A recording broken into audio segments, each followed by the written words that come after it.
Hello, everyone. This is Kelly Lynn Adams, and I am so honored to be chatting with Serena Dyer.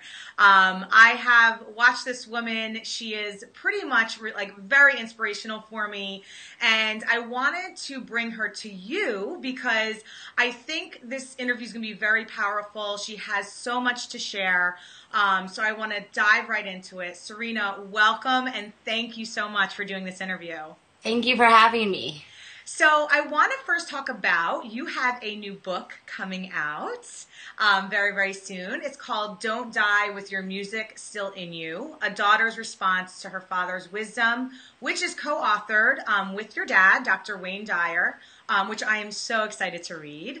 Can you just tell us what inspired you to really write this, and just give us a little sneak peek of what to expect within the book?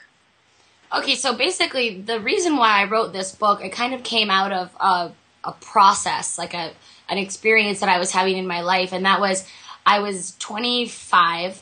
I had just finished a master's degree. I was coming to the end of my master's degree, I should say. I was still in school, and I was terrified all of a sudden with this idea of no longer being in school, of entering, the quote-unquote real world.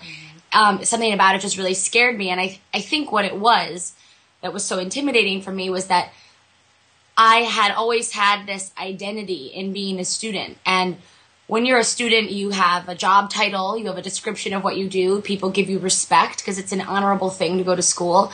And I was really used to that, and I really liked that. And now all of a sudden, when I was faced with not having a job title, not having a career laid out for me, having to figure it out for myself, my entire sense of self-worth sort of just disappeared.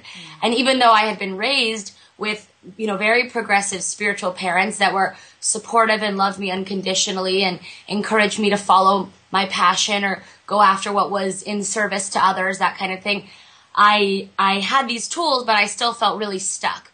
So basically what happened was I finished my master's program and I enrolled in law school because I thought, well, I'll just keep going to school. I'll prolong this for as long as I can. I went to law school. I was about 6 weeks in. I was getting really sick, and I was really depressed, and I really did not like what I was doing at law school. I didn't like law school itself. I didn't like what I was learning. I just felt no connection to it. And I remember I called my dad, and I had just come down with pneumonia, so I was going to have to take a week off of school, and he said to me, do you think that because you're going someplace every day that you really don't like, that doesn't feel right for you, do you think it could be making you sick? And I said, maybe, but I'm not willing to quit, because quitting would make me feel bad about myself, worse than I was already feeling. This is what I thought. And if I quit, what would people think of me? Even though I was raised with the knowing that what other people think of me is none of my business, it's really hard to apply that when you're in your 20s or even, I'm still in my 20s. It's often hard to apply those lessons. It's easy to hear them and to repeat them and to Facebook them and tweet them. A lot of times it's really hard, though, to apply them to yourself. And for me at that time, I was not prepared to not care what other people thought of me if I quit law school. So basically, long story short, I stayed in a little longer, and then I got to a point where I was in the parking lot, and it just hit me that I did not have to go into that classroom. I didn't have to go in. I was the one putting this pressure on myself, and I quit. Right then and there, I left. Fast forward a couple weeks, and I have never felt more depressed in my life. You see, my whole identity was wrapped up in feeling that who I was what I was doing. And when I was no longer doing, I really felt that I was no longer anything. And I had really low self-esteem, and I was depressed, and I felt like I didn't want to get out of bed. And even though I had these great parents and these great experiences, it didn't really matter because I couldn't apply it to myself. And it really has to start with the self. So the book came out because I was in this depression, in this dark place.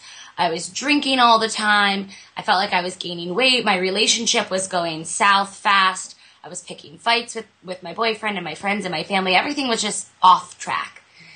And I went to a conference that my dad was putting on in Maui, and I sat in the audience, and for the first time, I really listened to what he was saying, not as if he were my dad, but as if he were a teacher. And what really stuck with me was when he said that you have to, he was quoting Neville Goddard, and he was explaining that when you want to attract or manifest or align with something and have it show up in your life, it's not as simple as just, putting it on a piece of paper and reading it every day. Mm-hmm. You have to assume the feeling of your wish fulfilled. And what that meant, he went on to explain, was if your wish is fulfilled, what would that feel like? So for me, my wish was that I just wanted to wake up every day and feel like what I was doing was right and was something I could be proud of and was in service to others. And I wanted to go to bed every night feeling peaceful about what I did in that day. So what I overall wanted was a feeling of inner peace, of knowing that I was at the right place in my life, that I was no longer going off track, right? Mm-hmm. So what I began to do was I began to assume the feeling of that wish fulfilled. So if I was going to experience peace, which is what my ultimate wish was, what would that feel like? Mm-hmm. So the last 5 minutes before I would go to bed, I would stop scrolling through Facebook, I would turn off the TV, and I would close my eyes, and I would literally feel in my body what it would feel like to have just peace for a second. To just feel like I did something that day that I was proud of, that helped someone, that was inspiring, that inspired me. And I would not always be able to get the full 5-minute feeling of it, but I'd be able to get glimpses of it at first. And then in the morning, I would wake up, and before I got out of bed, I would take 5 minutes. A lot of times, let's say I had to wake up at 8 o'clock, mm-hmm. and my alarm was set for 8, I'd set my alarm for 7:50 and 8. So when my 7:50 one went off, I turned it off, immediately went back to bed, mm-hmm. Fell back asleep. But I fell back to sleep for those last 10 minutes with the feeling of gratitude, of already being thankful that this day was going to align me with my purpose and bring me closer to my wish being fulfilled. So this is the only thing I did to help myself get out of this depression. It was 5 minutes before I went to bed and 5 minutes in the morning. And out of that came massive change.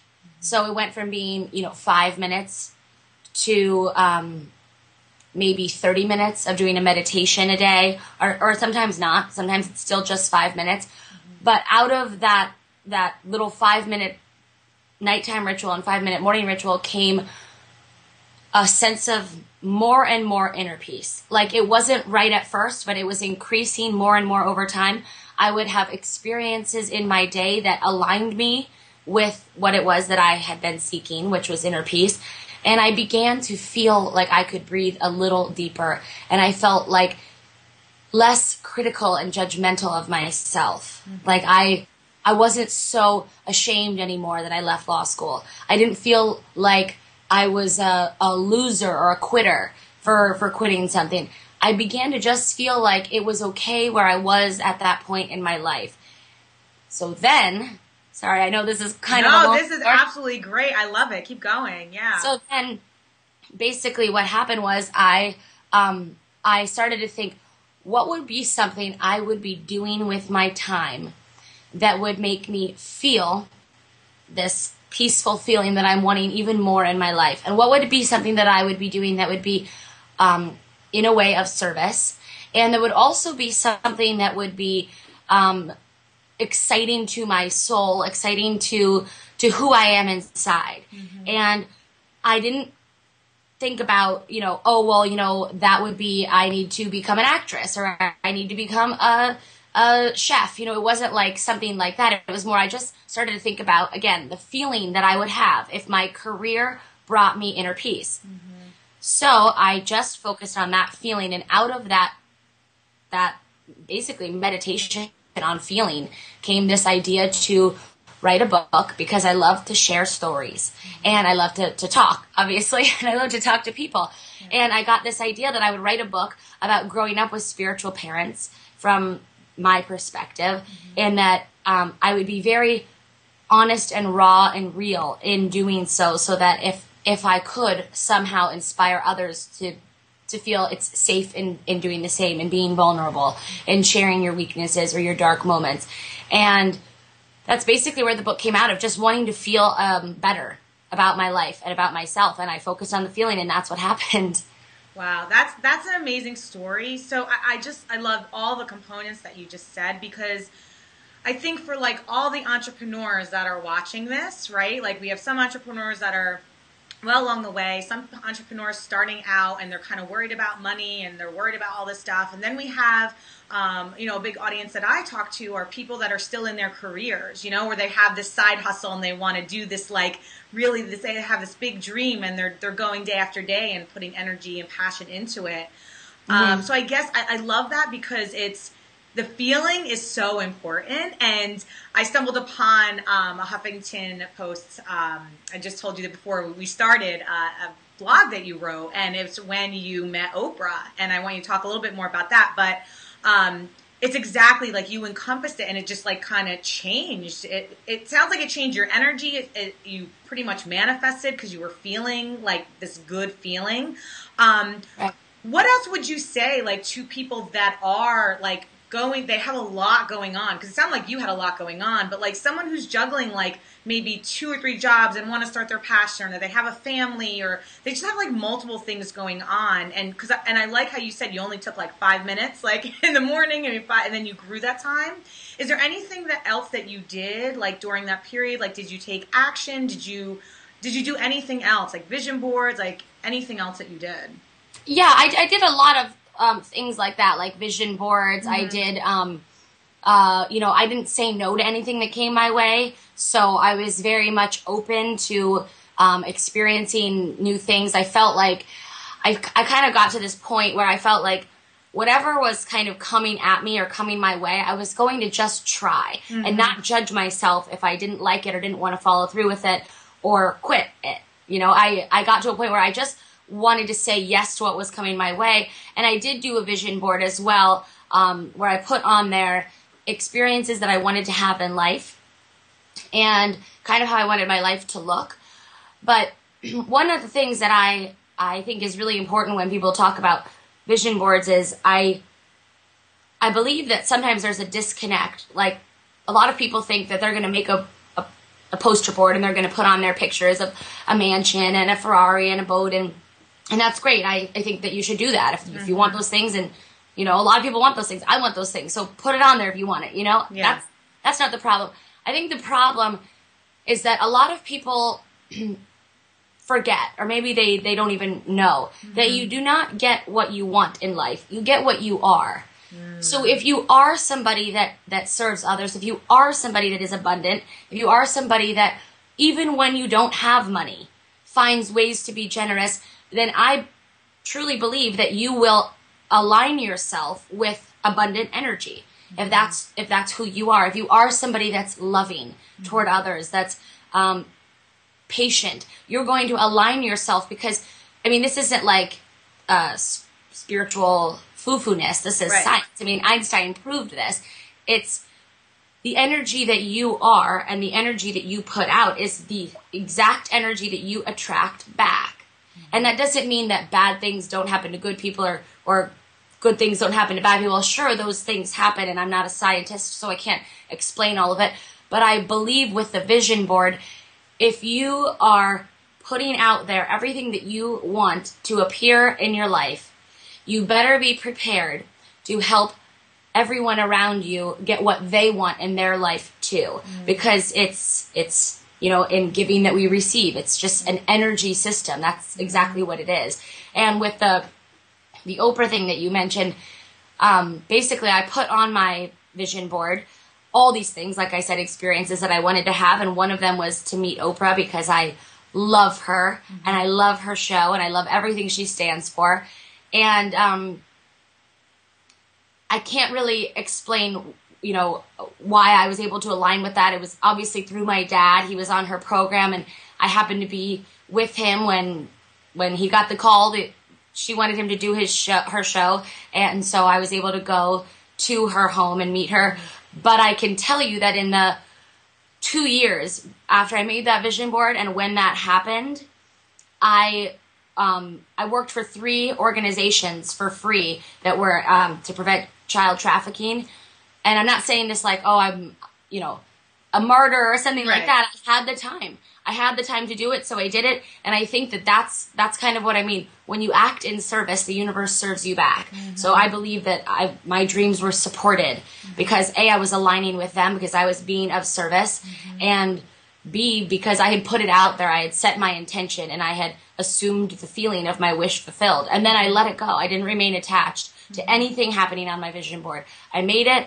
I looked at it from time to time, and I thought how cool that's going to be when all those things come true, and then I let it go. I love that. I love that you said letting it go, because I think a lot of people just like they cling on to it and they hold it, and it's good to hold the feeling, and maybe, you know, exactly what you did like every day is like feel the feeling of it, but letting it go because and kind of like trusting the universe is going to bring whatever it is that you're supposed to be given. Right. I love that. Someone who I guess right now who's watching this is like maybe, like you said, maybe in a very deep depression, or maybe they're kind of like, I don't know, they're holding themselves back because they're afraid of what other people think, or any of those scenarios of someone kind of really struggling with anything that's kind of self-inflicted, or, you know, that they can kind of move out of their own way, but they really can't see the light right now. What would you suggest? Obviously the feeling, I love that. I think that's the most critical point, but anything else, like if they're in this really dark place, anything that you would recommend?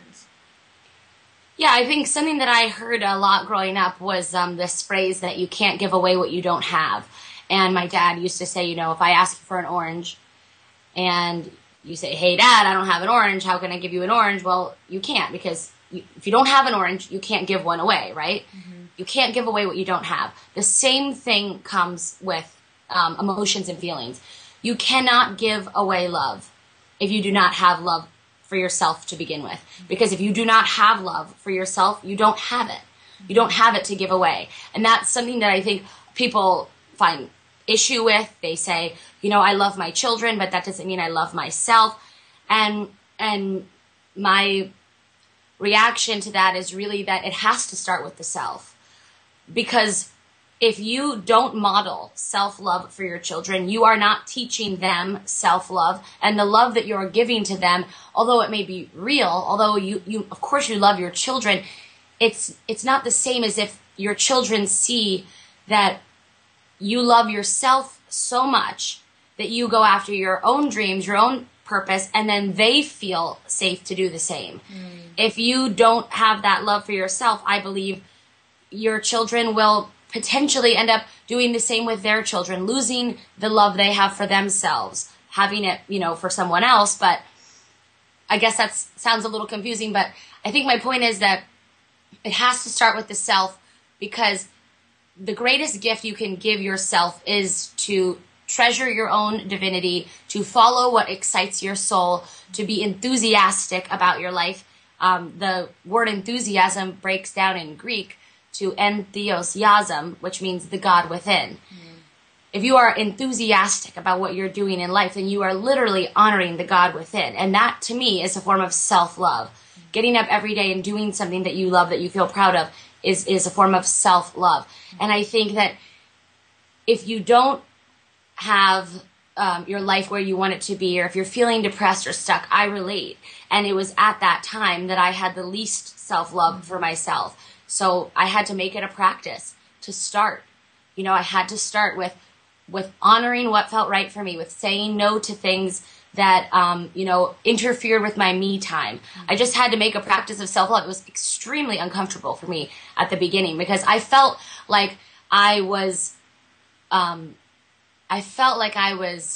you know, doing more or serving more when I was taking my niece after school for cupcakes, or picking up, you know, my nieces and nephews for a sleepover or something like that. But I was really sacrificing the time that I needed to be putting into myself.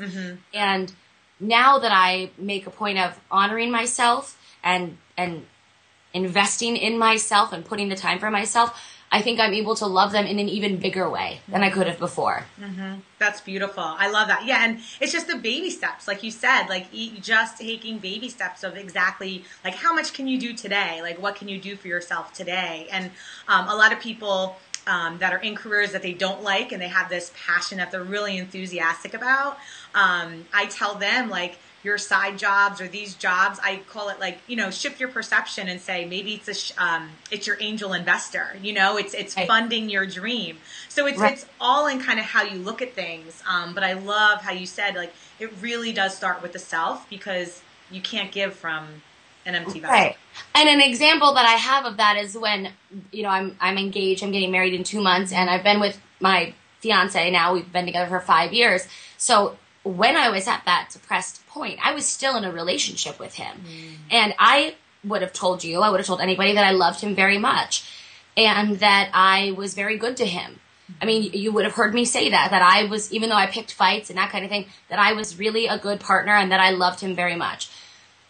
Looking back on how that was a few years ago, I can tell you that I loved him in the way that I was capable of loving him, but I wasn't loving him in the way that I'm able to now. And the reason I'm able to love him so much more and deeper and from a greater place of respect and understanding is because I have that love for myself now. Like whereas before I never took the time to exercise because I didn't feel that investing in me was worth it. Now I take the time to exercise and I have greater love for my body as a result. Yeah. And it's like, it's just always those things, and I guess that's my point. I don't think that if you don't have self-love, you're not capable of loving other people, but I think it's just not the same as if it starts from the self. Beautiful. I love that.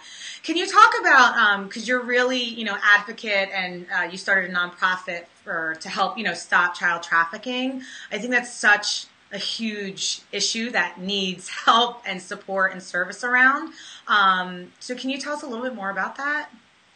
Yeah, so I did start a nonprofit myself, and then I decided to kind of put that on hold because what I realized was that I was never trying to do, sorry, a little thing that popped up here.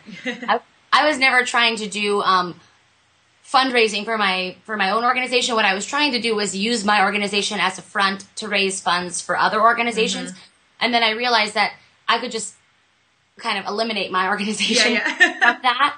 And rather than invest any money in, doing more website design or events or anything like that, I could just raise money on my own and donate it to various organizations. And so that's basically what I've been doing now. But I became involved in human trafficking issues when I was doing a master's degree in international relations. And I came across a United Nations statistic that said there are more people enslaved today than there were at the height of the Atlantic slave trade. And I just couldn't believe that. We have movies about the Atlantic slave trade. We have museums dedicated to that. We have laws and conventions. And I felt like, how could there be more people enslaved today than there were at that time? Yeah. And what I came to discover is that the enslavement of people today just has a different name. We call it human trafficking. And I became kind of like obsessed with discovering more about this because I felt like the more people that knew, the more awareness there would be. And I joined 3 different organizations and worked for them. I still do. And I basically now just act as a fundraiser or as a mouthpiece for raising awareness on child trafficking in America and human trafficking globally. That's great. I love that. So just to kind of wrap up, any final words? Guys, you got to get her book when it comes out. And they can find you on your website, and you're on Facebook, you're on Twitter, you're all over on social media. But any, final last words? I think every single thing you said was an amazing nugget that everyone can just really, they can relate to you, they can use, they can start taking baby steps from where they're at. So any last thoughts or advice you want to share? The only piece of advice that I will end with, I guess, is something that I keep in mind every day. And it's that wisdom is avoiding thoughts that weaken you. And thoughts that weaken you are thoughts of shame, thoughts of guilt, thoughts of fear, thoughts of anger. So obviously avoiding those thoughts or just not marinating in them all day directed toward yourself is the wiser choice. So for me, when I start to experience those feelings, I allow myself to visit them, but I don't carry them with me because they weaken me. And there's no honor, no nobility in weakening myself. So so that's just something that I keep in mind to avoid doing, is to have thoughts that weaken me. Oh my God, Serena, I could listen to you all day, every day. Thank you so much once again. I'm so excited to read your book. People go get it. Don't die with your music still in you. Honored to have you as a guest. Thank you for sharing everything with us. And guys, we will see you later. Thanks for tuning in. Thank you. Nice to talk to you. Bye.